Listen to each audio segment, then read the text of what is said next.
Welcome to our talk today by Clare Parker, Memory, Fire and Forgery, Hankey's 1855 Panorama of Port Adelaide.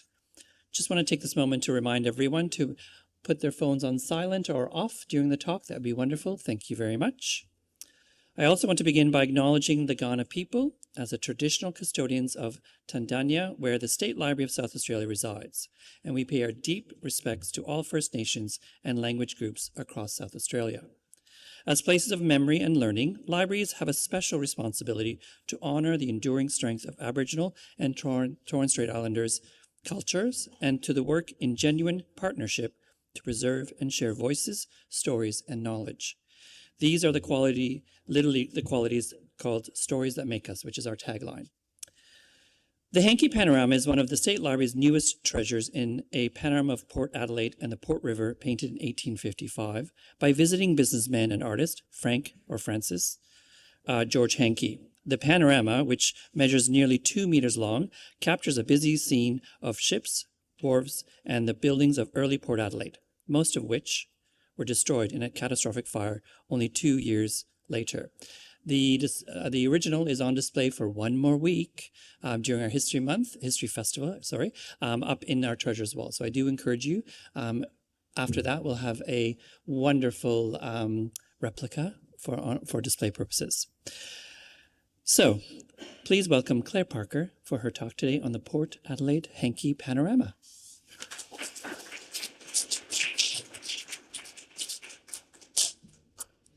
Thank you very much. So thanks for coming today to hear about this incredible panoramic watercolour painting of Port Adelaide in 1855. As Patrick said, the State Library acquired this last year. It's a watercolour painting, nearly 2 metres wide, painted on separate sheets of paper and double pages of sketchbooks joined together. There may have originally been an additional section on the left-hand side, making it even wider, but that's now lost. The panoramic effect is impossible to convey well on a screen like this, so I'll be chopping it up into sections and details during today's talk. But as Patrick said, I'd strongly encourage you to have a look at the original in the library's treasures wall if you haven't already. The panorama depicts roughly 800 metres frontage of the south bank of the Port River at Port Adelaide, looking from the north. It's in the section between McLaren's Wharf at the east and where the river turns south just past Hart's Mill, which still exists as a landmark today, and that's at the western end. I've marked the approximate span of the panorama as the red line on this 1911 map of Port Adelaide. And I think the best way to imagine the view is as if it's taken from the northern end of today's Birkenhead Bridge, looking south, though of course there was no bridge there at the time. Oh, sorry. Yep, that's right. And if we zoom in further on this map, there are two main roads where the buildings in this painting are situated. North Parade, which runs parallel to the river, and the top of Commercial Road, which is really the extension of Port Road, and that runs up to the riverbank. What I want to do today is to ask whether we can trust this image as an accurate picture of Port Adelaide in 1855. There's very little left of the physical evidence today, just a couple of buildings remain from the period. There are no photographs of the port this early, and just a couple of paintings from a similar period. A substantial part of North Parade was destroyed or severely damaged by a huge fire just a couple of years later, and much of the rest has been built and rebuilt again and again. So we need to turn to other sources of evidence to try to work out whether this is a true representation of what Hankey saw when he visited Port Adelaide. And I want to think about the accuracy not just as an exercise in fact-checking for its own sake, but as a way of exploring how we can find out about the early years of the colony of South Australia. This painting gives us a lovely case study in the process of historical research about the period and the available tools that we have to try to verify what was happening at the time. So I hope this talk will be a bit of the taste of the path that I've been on while researching this painting, and also illuminate some of the most valuable sources we have about early colonial South Australia. So I'll start off by introducing the artwork and the artist, and then look at the buildings, the shipping, and some of the other little details in the image to see if we can come to any conclusions about its reliability. So first to the history of the painting. We really don't know much about its provenance.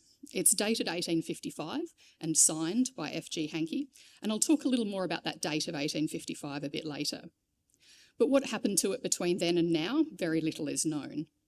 It first reappeared in the early 2000s, being sold by the New South Wales Public Trustee. That suggests that it came from a deceased estate, but we don't know any of those details. We do know that the artist died in New South Wales in 1911, so that's nearly 100 years before it re-emerged, and perhaps it's been in New South Wales all that time. Pretty much all we can guess is that it probably wasn't on display anywhere for very long, because the condition of the painting is extremely good with still quite vivid colours, and these watercolours would certainly have deteriorated if they'd been exposed to the light for any period of time. As Patrick said, the library will only have the original panorama on display for a month in total and in quite dim lighting to avoid any damage of this kind from light exposure. The painting was purchased by the State Library last year, funded jointly by the Paul Maguire Maritime Bequest and the Friends of the State Library of South Australia. As an original artwork, the responsibility for the purchase fell to the library's archival team, and the then leader of archival collection development participated in the auction one weekend by phone as it was held interstate. It was a nerve-wracking experience for him, and it was clear from the first bid that there was considerable interest in this panorama, though we don't know who the other bids came from. Bids were coming from the floor, online and via phone, and it ended up being sold for well over its upper estimate. But the team here had done their research into the provenance and fair valuations, and they ended up with a successful bid. He's described it to me as an exhilarating moment to win that auction, to know that the library was able to bring the painting back to South Australia and preserve it and make it available for the future. So what do we know about the artist? We need to credit art dealer Jane Lennon for identifying Hankey from his signature and doing a lot of work in researching his background and biography, which I'm building on today. We know more about Hankey than we might otherwise know, and we have photos of him, solely because he ended up with a number of criminal convictions in New South Wales between the 1860s and the 1890s. These are his lovely mugshots. These two photographs are taken from jail inmates, prisoners' photo indexes, held in the State Archive collection at Museums of History New South Wales, who've given us permission to use these images today, and they show him in 1872 and 1888. He was born in about 1832 in Britain, so he was only in his early 20s when he visited Adelaide and probably painted the panorama in 1855. In these portraits he's older, about 40 and then 56 years old. He was a member of the Hankey family, known for its banking and mercantile businesses in London. And when he visited Adelaide, he came with Samuel Francis White, who was a principal at the firm Dalglish, White and Hankey, and it's likely that they were on business here, and they visited Melbourne and Sydney too.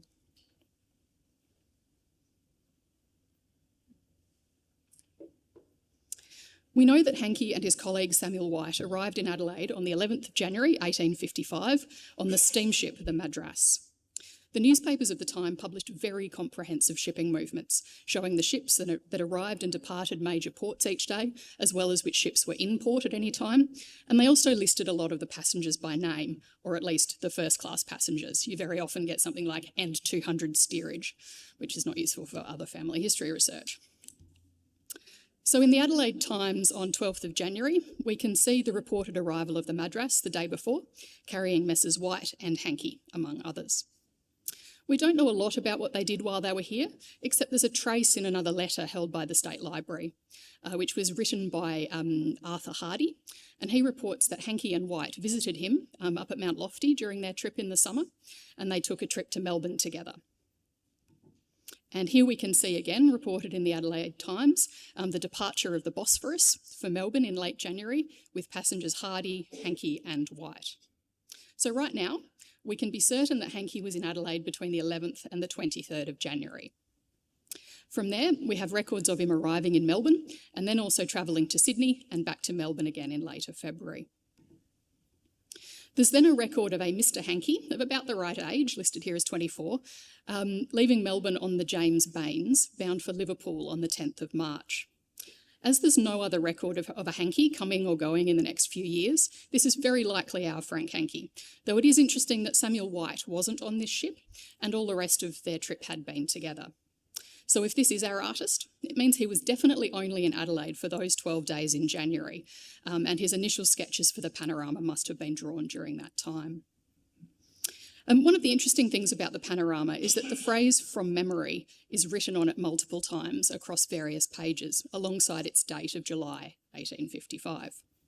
As far as we can tell, he was only here in January, so it appears likely that he drew some sketches of the port while he was visiting, and then later completed it, partly from memory, and perhaps adding the watercolour paint at a later date too. I'll return later to this issue of the date and which parts are more likely to have been added by memory. We know that Hankey definitely returned to Australia in the 1860s and settled in New South Wales. There is a bit of evidence of a Hankey travelling between Adelaide and Melbourne in 1858, though I haven't been able to find any trace of any Hankeys as reported as arriving or leaving in Australia around this time. So it's possible it was a different Hankey, but this is one of the sort of ambiguities around researching the movements in this period. And it's important to mention when talking about tracking these shipping movements that the most accessible path to search is to search the digital newspapers which are available through the National Library's wonderful Trove database, and where possible checking against original documentary records. The digitised newspapers are a wonderful resource when you find what you're looking for, but it can be easy to forget that just because we can't find a result doesn't mean it doesn't exist. The technology that the search function relies on to read the text of the newspapers often has a lot of difficulty recognising words on pages that are dark or indistinct in some way, and it turns up gobbledygook instead of real words. The other factor is that names can be misspelt by the newspapers. Here's an example I found where our Hankey, it's definitely him in this January period, has been misspelt as Hankey without the Y. And you can also see how this dark, smudgy appearance of the letters can make them harder to be recognised by the search function. So the absence of a search result for a particular passenger arrival or departure doesn't mean it didn't happen. I've searched for obvious misspellings of the name and also done some manual searching through the shipping reports around this period, but there's always a risk that something's been missed, and there's always more scope for further research. So we know considerably more about Hankey's life from the mid-1860s. He settled in New South Wales, and from this point he's far easier to trace. His criminal exploits are regularly reported in newspapers, and his charges recorded in the New South Wales Government Gazette, and we also have the jail files with those photos we saw earlier, and that's where this excerpt is from. From the 1860s to the 1890s, he was convicted of a range of charges, including conspiracy, forgery of cheques, and false pretences. He seems to have had serial issues with money. Most of the crimes involve attempting to pay with fraudulent cheques in other people's names, and forgery for signing cheques in other names. I think my favourite of these is an elaborate scheme involving a claim that he was in the Fiji banana trade, which is in the article at the bottom right-hand corner. He seems to have had a desire for a lot more money than he was actually able to access. He was also using a range of aliases. So the name section of his two criminal files here, we have Thomas J. Hankey, alias Elliot, alias Wilson, alias Frank Hankey. And then we have Garen Hankey, alias from Francis George, and then George Wilson, Elliot, and various other names. He often styled himself as a doctor as well in later years, despite there being no evidence of any qualifications. I found a trace of him mentioned in a history of medical men of the Richmond Valley in New South Wales, which has been published recently, and it suggests that he may have picked up a bit of rudimentary sort of medical trade in jail, basically. But I think doctor may have been a stretch. The biographical details given on the two forms are also contradictory, claiming to have arrived in different ships in 1865. This was to New South Wales. It's highly unlikely that he arrived in 1865 at all, given that he was already charged with a crime on the 13th of January in Sydney that year. So if he did arrive, he had a very big start to the year. And furthermore, one of these ships is called the Butler Castle, and there's no trace that any ship of that name ever existed. The only accurate thing about these documents is the physical description, because they were observed about him. He's described as a smallish man, about 5 foot 5 inches, and fairly lightly built, with fair hair and blue eyes, and an anchor tattoo on his forearm, suggesting perhaps at some point more than just an interest in painting ships. We also know from a newspaper report that he got married in 1866, and his gravestone tells us that he had 2 daughters. All right, I'll move on to the panorama itself now. I'll start off by looking at the buildings that we can see in the panorama, and I'll work from left to right or east to west along the riverfront. These are the first 2 panels, which look like they're on the double page of a sketchbook, and we're looking at McLaren's Wharf in the foreground, and then looking south down Commercial Road. The landmark at the end, sort of most of the way to the left of the image, just before the space, is the double-storied Port Admiral Hotel on the corner of Commercial Road and St Vincent Street, and it still stands there today. The building closest to the river, the 2-storey building, is the warehouse of the South Australia Company. So I'm going to be zooming in on some of these buildings now. Next to that large building is the premises of Robert Charles Venn, identified here by a flag labelled Venn. He was a shipping butcher and ship's chandler, and his presence in Port Adelaide is very easy to verify.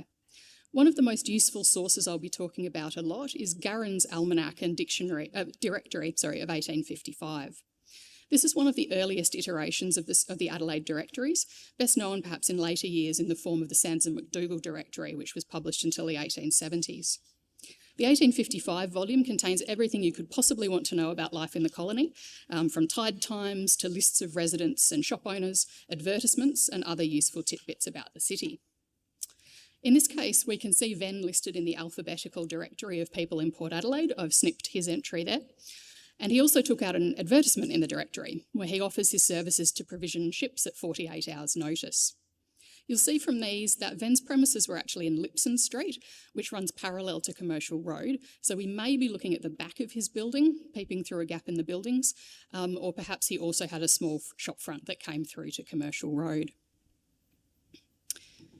The next building, the two-storey with the angled corner, that may be the Commercial Hotel under publican Charles Catchlove. There is actually an earlier painting by noted colonial artist S.T. Gill, whose work you may be familiar with, and this actually shows these buildings the other way round. We have Venn on the right and the Commercial Hotel on the left. So it's not an exact match, but it is 8 years earlier, this painting, and the position may not be exactly portrayed. Most of the next few buildings down Commercial Road aren't identifiable until we reach the Port Admiral Hotel on the corner. So it's a bit hidden behind the shipping there. The partially obscured word above the door can just be made out as Carlton, and that's the name of the licensee, Thomas Carlton, who again I've snipped there from the Garron's directory. The hotel is still in the same location and it has a claim as the oldest building in Port Adelaide. This is a later photograph of the same hotel in 1870, and it shows a building that really looks very much the same as in the painting. So moving along the panorama, there are 2 buildings in the centre of this image, on the western side of Commercial Road and on the front of North Parade. The low building in front, so behind that central ships there, that's believed to be the government bond store. And the 2-storey building you can just see over that building, that's the Customs House.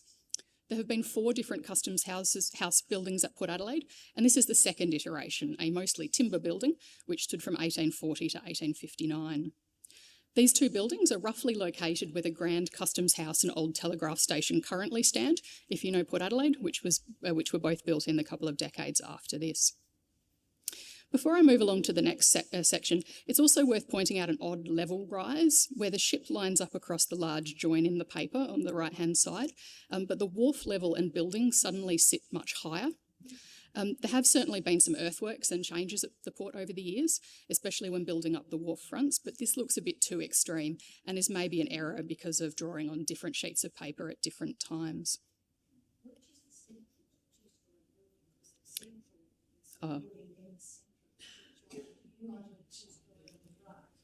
So if you can see in the middle where there's a low, long 1-storey building, just peeping over the head of that, yep, that's the one, yeah. Sorry, I should have done one of my big red pointy arrows. You'll see my red highlights again a bit later. I need a laser pointer. So we now move along to the 3rd and 4th panels, and this is where Hankey has put most of the work into identifying the names of businesses. This shows the stretch of shops as far as Nelson Street, the gap that can be seen at the far right, and that's the street that now leads to the Birkenhead Bridge. Zooming in again, this first building is William Blackler's Port Hotel on the corner of North Parade and a side street that was called Mildred Street. The section labelled Billiards to the right is likely also part of the hotel. And once again, we can see Blackler listed in Garron's directory, and the newspapers also confirm that his publican's licence was granted for its annual renewal in March 1855, so we know that Blackler ran this hotel at this time.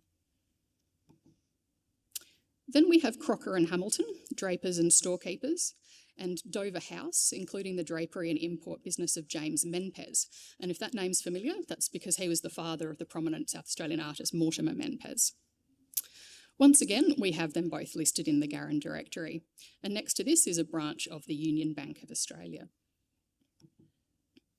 The next couple of buildings belong to the Chandler, Charles G. Germain, misspelt here as German, just omitting one letter, and he's in the directory, and also advertised his business in the advertisement sections of Garran's publication too. Next to him is William Smith, shipping and family butcher, and you can just make out, if you really zoom in, shipping supplies written under the window. There's a little touch here I really like, which is that you can make out the images of large cuts of meat, the pinky red colours there, hanging in the window, though it strikes me that it's a north-facing window with no veranda in January when Hankey was there. You can only imagine what the butcher's shop might have been like, and the flies. The next two buildings are Tom King's boarding house and the Ship Inn, run by Robert Hayman. They're listed in the Garran as the first and last entries in this extract.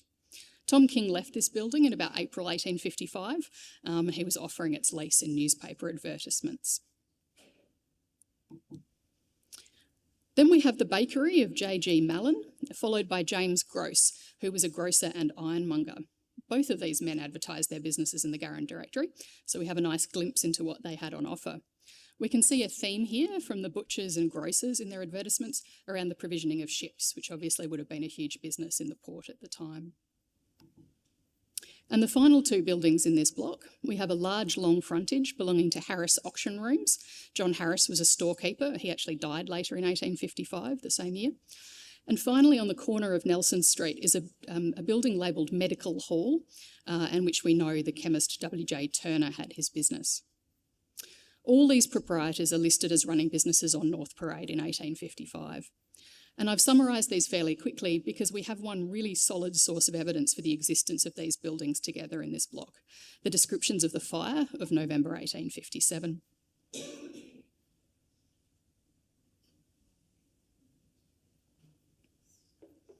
A report in the South Australian Register describes how almost the whole block of buildings from Blackler's Hotel to the shop of Mr Turner, chemist, were consumed, including the handsome public house of Mr Germain and other buildings in St Vincent Street, which is the street behind.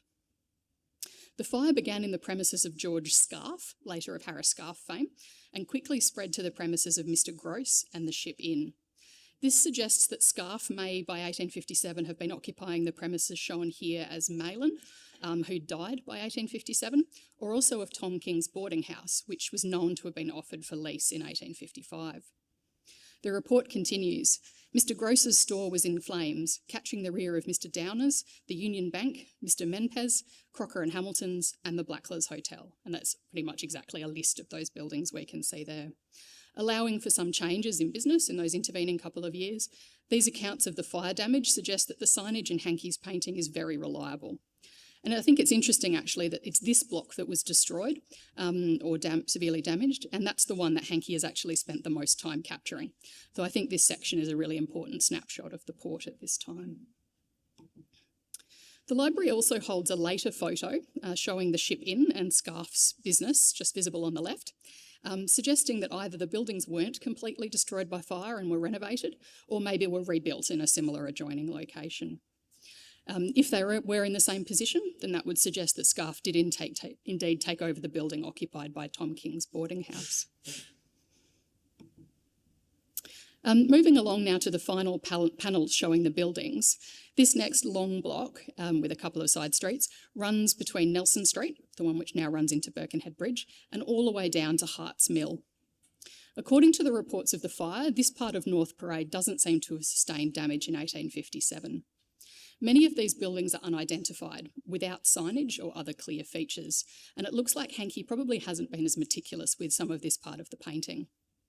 And one of the reasons we can suspect this is the existence of two photographs of this block from 1865, which together capture this whole stretch of buildings.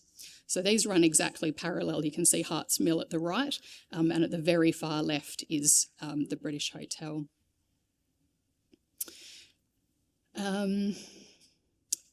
Most of the buildings in this photograph are far less grand than those painted by Hankey.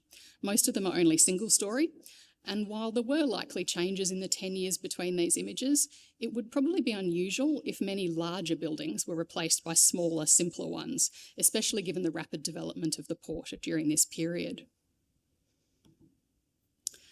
So the photograph shows William Mart's British Hotel on the corner. Its location matches Hankey's, but the building in the photograph is only 1 story and quite simple, whereas Hankey has drawn it as 2-story.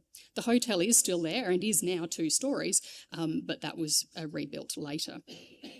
It's also a little unusual, I think, that on the corner of the next side street in the image, Hankey paints another building, you can see on the right here, which is almost identical to his version of the British Hotel. These buildings may well have been painted from memory, with generic styles standing in for what really existed in those locations. There are a few buildings that are reliably located, if not physically accurate.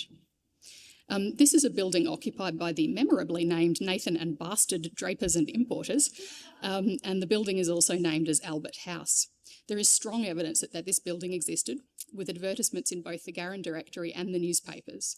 This ad is extolling the virtue of their shells for sale. But there is nothing that obviously resembles it in later photographs. Perhaps this one is the closest, if it was in this stretch of buildings.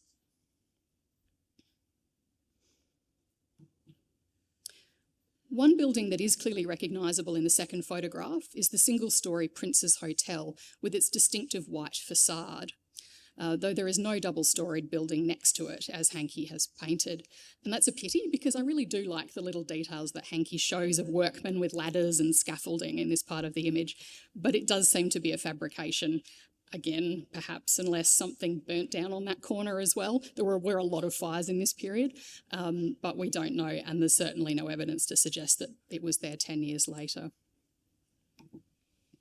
And finally, we have Hart's Mill, which is definitely in the correct place and accurately drawn. The flour mill opened in March 1855, so if this was drawn in January, the chimney smoke may be an embellishment, but it's certainly reasonable that the exterior of the building would have been completed a couple of months earlier, before it opened. The very recognisable Hart's Mill building that we think of today is actually a slightly later addition. It was built later in the 1860s. The building that Hankey shows, and which is confirmed by the photograph of 1865, is a smaller one that's now slightly hidden and tucked beside the larger building, which is closer to the bend in the river. So this photograph from 1920 shows the 2 buildings clearly situated next to one another, the large, tall one we see today and the smaller one slightly hidden. And this is a photograph that I took recently. It's difficult to capture the same angle because there's a large plane tree facing one of them now. Maybe I should have gone in winter. And it's also hidden away rather unglamorously behind some fencing and a public toilet. But the building is definitely still there. So the mill building is drawn quite accurately, certainly more so than a lot of the other buildings at this end of the panorama seem to be. I wonder if Hankey might have sketched the mill earlier on, perhaps to frame the whole image and provide the perspective and scale for him to fill in the detail in the middle, or perhaps it was just a building or industry that he was particularly interested in and caught his eye. Either way, the mill seems to be much less likely to be drawn from memory than many of those other westerly buildings.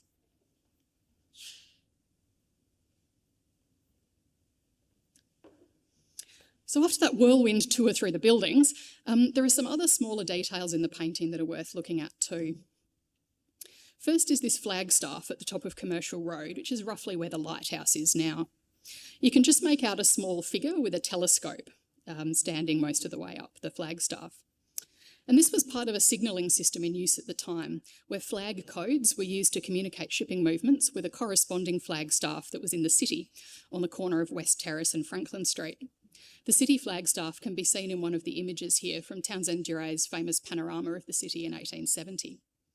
And the Port Adelaide flagstaff is known to have been in this place from multiple other images. But it's not just its location that's accurate. One of the handy features of the Garran Directory is this key to signals used at the West Terrace flagstaff. And lo and behold, the signal seen in Hankey's painting exactly matches one of these signals. This one here, which is captioned, "A ship or bark going round to the port." This doesn't suggest to me a later embellishment from memory, but is something that Hankey very likely saw himself. One of the other features is not one of the large recognisable ships that I'll talk about shortly, but rather this steam dredge. The Port River was being dredged at this point, and for quite a long time, and the Adelaide Times reports on the 15th of January that the government dredge was launched and moored in the stream after being in the slip for some time. This is just a couple of days after Hankey was known to have arrived, so it's entirely realistic that he saw this dredge in the river. And there's another small detail that's worth mentioning. There are two figures on the riverfront that represent Indigenous men carrying spears. This representation is very typical of colonial images of this period and certainly can't be taken literally as people that Hankey saw at Port Adelaide. It's, I guess, a token nod to the presence of Indigenous people who otherwise aren't represented in this scene at all. And it does also, I think, serve as a stark reminder about the impact of the enormous changes that were wrought in less than 20 years since the arrival of Europeans in this area. Not just building warehouses and mills and shops, but also changing the physical environment of the river with wharves and dredging to allow more and more shipping. And it was also increasingly contributing to pollution as well. So finally, I'll turn to the shipping that Hankey depicts in the river. It's shown as being packed with ships and smaller boats of all types. And of course, this was a period when sailing ships and steamships coexisted, and we see both represented here. Many of the ships and boats are fairly generic, and some are flying the red ensign to show that they're British. These generic ships and smaller boats may or may not have been there as he sketched them, and are perhaps designed to convey the activity of the port. But there are 4, perhaps 5 ships which are identifiable. The dates that they were at Port Adelaide are also identifiable, so I'll mention those as we go along. But they do pose an interesting question about when and if Hankey might have actually seen them, which I'll return to at the end.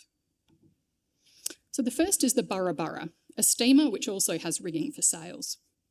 Hankey has handily provided the name of this ship on a small red pennant flying above, which is certainly just his way of labelling the ship rather than a real flag. The newly built Burra Burra arrived in Port Adelaide on the 25th of April 1855 after a long and difficult trip from Liverpool, which was reported here in the newspaper. She remained at the port until the 12th of May. Next we have the Kangaroo, which is slightly misspelt in Hankey's name flag again. She was a 3-masted sailing ship that arrived at Port Adelaide on the 28th of December 1854 and remained there until the 10th of March 1855. Then we have the Leichhardt, and this is a paddle steamer.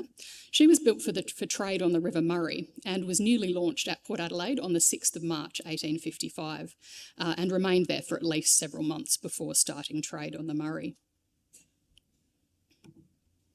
There are 2 other ships which do not have a handy flag name on their flag at the top, but which we can potentially identify by means of other flags that they are flying. The first is this large ship in the middle of the panorama, which is flying maritime signal flags.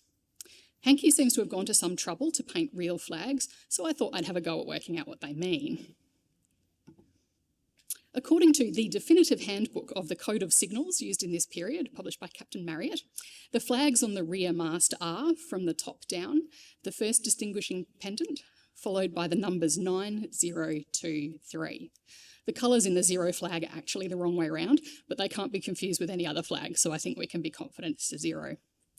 And when we look up that unique ship's code in the same handbook, which published codes for every ship, the ship that uses 9023 is called the Norman. So I then went looking for a ship called the Norman in Port Adelaide in this period, using our favourite newspaper shipping reports, and sure enough, the Norman arrived in the port on the 8th of March 1855 and remained there until the 19th of May. And when I found this ship was called the Norman, another small detail caught my eye. The figurehead at the front of this ship has been painted quite carefully by Hankey and appears to be maybe a king wearing a fairly simple gold crown. And I wondered whether this might represent an early Norman king of England. It's quite similar to a fairly famous later portrait of William the Conqueror. I'll also briefly mention the other 2 flags that the Norman is flying on the other masts. One is the famous Blue Peter, with a white square on the blue background, and that's usually flown to signify that the ship is preparing to sail. The one in the middle is almost certainly the house flag of a shipping line that owns the ship, but in this case there are quite a few house flags that are very similar, and I haven't been able to be conclusive about which one this is. The owner of the Norman was listed as W. Stevens, but I haven't been able to find a flag to compare him against. And finally, this ship is right down towards Hart's Mill in the image, and it's flying several flags, but none that definitively identify it. The central flag strongly resembles the house flag of shipping line Beazley & Co. You can see that in the detail. There's a dark letter B in the centre of that red rectangle, which does match the Beazley & Co. flag. If this is the case, I found that there was indeed one ship owned by Beazley & Co. which travelled to Port Adelaide in this period, and it was there in exactly the same few months as all the others that we've seen. It was called the Flora, and it arrived in Port Adelaide on the 7th of April 1855 and stayed until the 23rd of May. There is an additional complication in that this seems to be flying a second house flag with the blue saltire and letters on the flag at the front, but I haven't been able to identify this one either. I can't conclusively prove that this is the Flora, but it's certainly a possibility if Hankey drew this middle flag accurately.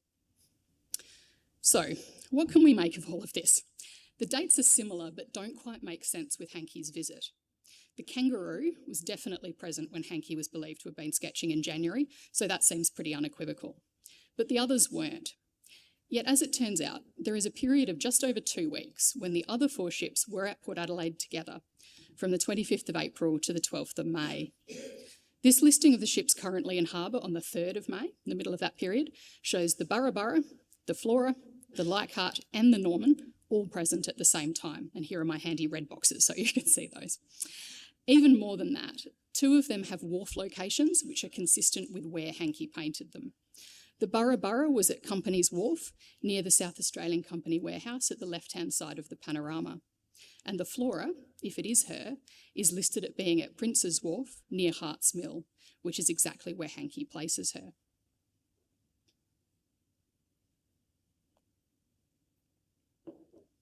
And this is where the question of dating becomes interesting.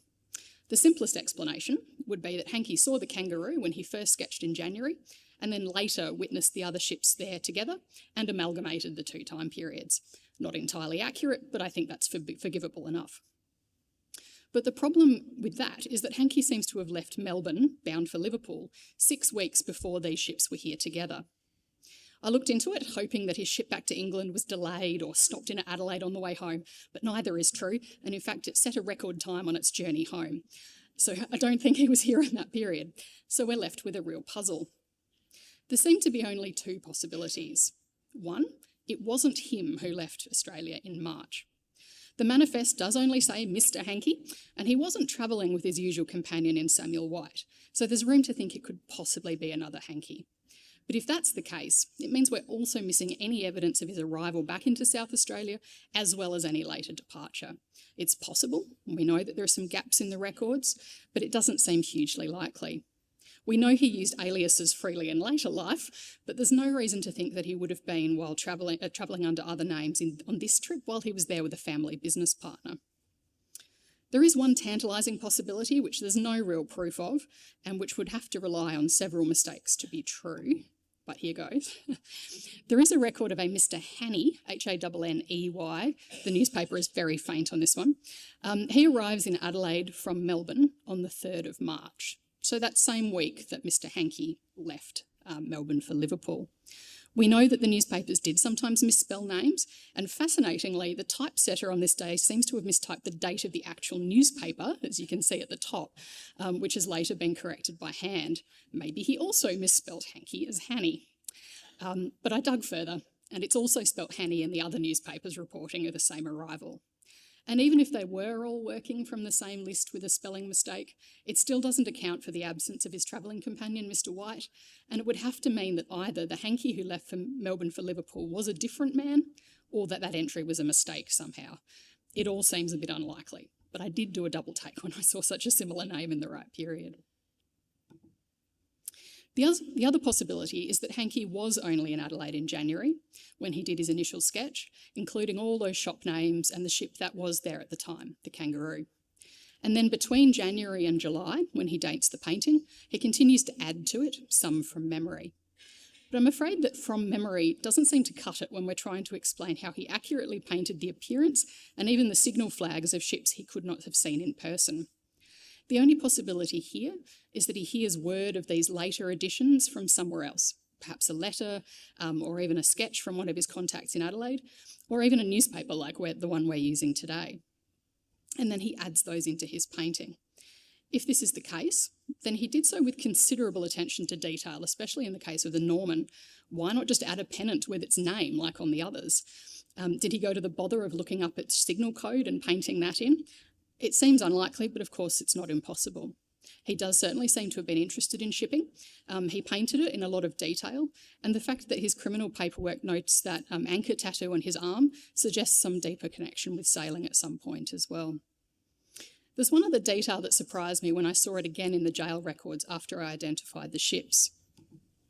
So we'll go back to these. He claims in the two documents to have arrived on two different ships in 1865, which is about the third line down from the top there. One is the Butler Castle, which I can find no record of existing at all, and the other he names as, does that say the Norman? There was a later ship called the Norman as well, which was sailing in the 1860s, but it's a strange coincidence and I don't have an explanation for that, just more speculation. So the issue of the ships that he paints seems to have been a real mystery. I usually like to lean towards the simplest explanation being true, and that would be that he was here again in late April or early May and saw that scene. But I haven't been able to find any genuine evidence to support that. There may be evidence out there, but it will need some more digging to uncover. So after all that, what can we say about the reliability of Hankey's painting? As a whole, I think it's generally a very good representation of what Port Adelaide was like in the first half of 1855, without being completely accurate. The people and businesses he names are definitely correct. The appearance of some of the buildings is also very good, with Hart's Mill as one of the best examples where we have good points of comparison. The Port Admiral Hotel, the SA Company warehouse, and the Prince's Hotel with that white facade also seem pretty reliable. The long stretch between the British Hotel on the corner of Nelson Street and Hart's Mill is far less detailed, and many of those buildings seem to have been depicted as larger and grander than they were known to be just 10 years later. There's a very strong case that much of this section of the image was indeed painted from memory. It's also possible, of course, that he's deliberately making the buildings look more developed than they were. After all, we don't know what the purpose of this painting was. It's possible he was wanting to take it back to England as evidence of how developed the colony was, and he may even have displayed it there at some point. But its informal appearance on all these misaligned sheets of paper of different sizes suggests to me that it wasn't primarily designed to be a painting to be displayed. It may have been more of a hobby for him. And of course the ships also seem to be fairly accurate, though it's certain that the identifiable ships were not there at exactly the same time. It's quite likely that the kangaroo represents the first early sketch and that the others were all there at a time of a later development of the image. We just don't know for certain where he was or how he sourced any other descriptions of the port that he might have relied on. So in sum, this isn't a picture-perfect image of what the port actually looked like, but it undeniably captures the scene well. It conveys some of the architecture of the time, the businesses that were present and the real people who owned them, and the busyness of the shipping at a period when both sail and steam coexisted. Hankey took real efforts to make parts very accurate, down to a correct signal on the flagstaff, and signal flags of a ship which was definitely in Adelaide in this period, enough to make it identifiable 170 years later through the flags alone. Whether the embellishments were deliberate or simply the product of finishing the painting from memory, it's impossible to know. He certainly wanted it known that the image was at least drawn partly from memory, which suggests he wasn't trying to mislead. His habit of forging cheques certainly doesn't say much for his honesty in financial dealings, but in this case, there's no real evidence of deliberate dishonesty. Ultimately, there's an awful lot that we can know about these early years of colonial Port Adelaide, thanks to some of these sources that still exist, like that Garron's directory. But there are plenty of gaps in our knowledge and lots of questions that still can't be answered. Francis Hankey was clearly something of an enigma during his lifetime, all those aliases he used, the conflicting information about the ships he was on, his profession as a doctor and so forth. And although we've been able to piece a lot of it together, some parts of his life and the creation of this painting remain obscure. I'm sure there's more evidence out there somewhere, still waiting to be found, and I really hope there is, because I for one would love to know the story behind how he came to paint those ships together there at that time. Thank you.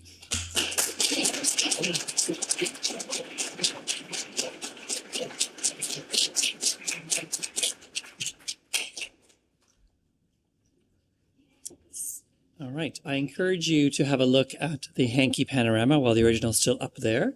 I just did something to the clicker, don't mind me. And while you're there, you can grab a bookmark. And also on the back, there's a QR code to the website. It has a lot of information. There are some on the back table. So yes, please have a view of the panorama while you're still here. Do you want questions? Yes. If you have any questions, oh, I'll take 4. Only 4. 1, I'll give you a number. Ready? 1, 2, 3. Anyone else? 4. There we go. Number 1, please. Okay. The accuracy of the hills in the background. Yeah. Yeah.